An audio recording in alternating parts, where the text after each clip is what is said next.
नमस्कार. इंद्रभू नैसर्गिक शेती यूट्यूब चॅनलमध्ये मी अमृत कुलकर्णी आपले सहर्ष स्वागत करतो. आज आपण पाहणार आहोत गादी वाफे आणि सपाट वाफे यांच्याबद्दलची माहिती. पहा, गादी वाफे आपल्याला पावसाळ्यामध्ये गादी वाफे आणि सपाट वाफे यांच्याबद्दलची माहिती पाहिजे आहे.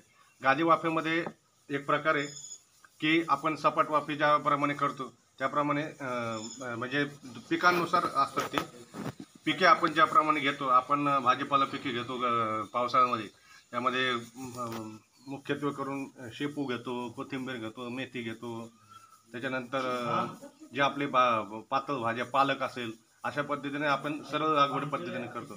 आता एक पद्धत आहे त्याच्यामध्ये सेंद्रिय पद्धत आहे की घनजीवामृत आपण टाकायचं आणि घनजीवामृत टाकल्यानंतर त्याचे सरळ आपण ज्या पद्धतीने टेरेस गार्डनिंगच्या पद्धतीने वाफे करतो त्या पद्धतीने वाफे करायचे.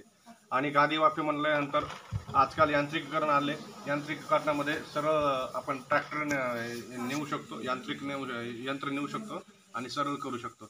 अशा पद्धतीने गादी वाफे आणि 2x2 किंवा 3x3 अशा पद्धतीचं त्याचे असतात, किंवा 2x7.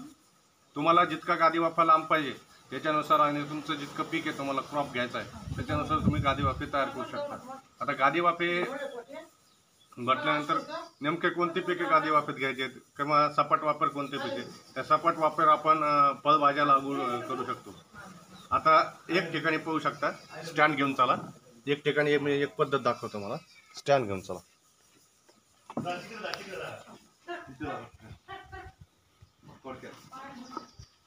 आता पहा, एक प्रयोग आम्ही केलेला आहे. प्रयोग म्हणून पहा तुम्ही, काही सूचना असतील तर सांगा.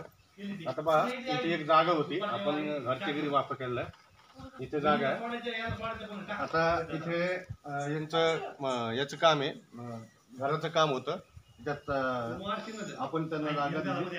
त्यामध्ये काय झालं पहा, त्यांची जे चिकट माती होती ते इथं, त्या चिकट मातीवर आपण एक प्रयोग केला. पहा, घरगुती आपले भाजी लागवड केली. त्याच्यामध्ये भेंडी लावली आपण. इथे भेंडी लावली आणि इकडे बाजूला दोडका आहे काही, आणि काही इकडे गवार आहे. त्याच्यामध्ये काही सपाट वाफे तयार. ह्या पहा, हा इकडे झूम करून दाखवा. हा इकडे सपाट वाफा आहे. सपाट याच्यावर आम्ही गवार लागवड केली. इथे काय आहे पहा, इथे असं गादी वाफा, उंच गादी वाफा, आणि इकडे पुन्हा उंच गादी वाफा. म्हणजे 2 ठिकाणी गादी वाफा केला. एका ठिकाणी 2 ठिकाणी असं उंच गादी वाफा केला आणि एका ठिकाणी समान असा समतल, म्हणजे जमिनीला समतल. म्हणजे जास्त जरी पाऊस झाला तरी आपल्याला त्याला काही त्रास होणार नाही त्या भाजीपाल्याला. आणि इकडे काय केलं, थोडं उंच केलं, उंच बेड केली आणि त्याच्यावर भेंडी लावली. अशा पद्धतीने तर अशा पद्धतीने गादी वाफ्याचं नियोजन आपण करायचंय. गादी वाफ्याचं नियोजन केल्यानंतर त्याच्यावर आपल्याला भाजीपाला लागवड करता येईल. आता जर आपल्याला दोडका लावायचा असला किंवा घोसाळा लावायचा असलं किंवा दुसरे लाल माठ वगैरे किंवा जे काही मोठाले पिकं आहेत, प्रोडक्शनच्या दृष्टीनं किंवा नियोजनाच्या दृष्टीनं त्याचा खूप नियोजन करणं लागतं, जोरात नियोजन असतं. तर त्याच्या दृष्टीनं जर म्हणलं तर तुम्ही समतल देखील लागवड करू शकता. म्हणजे सरळ गादी वाफी नाही करायची किंवा आपलं उंच सपाट वाफी नाही करायची, डायरेक्ट त्याची लागवड करून द्यायची. अशा पद्धतीने करू शकता.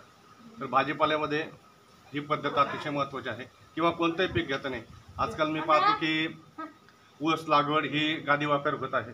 त्या पद्धतीचाही आपण जो पुढचा व्हिडिओ आहे किंवा सोयाबीनचा गादी वाफेची पद्धत आहे त्याच्यावर देखील व्हिडिओ तयार करावा का, तुम्ही सजेशन करा, कमेंट करा, लाईक करा, शेअर करा. माहिती कशी वाटली, व्हिडिओ कसा वाटला नक्की शेअर करा, सबस्क्राईब करा. चॅनलवर नवीन असाल बेल आयकॉन दाबा, आम्हाला सहकार्य करा. धन्यवाद. नमस्कार.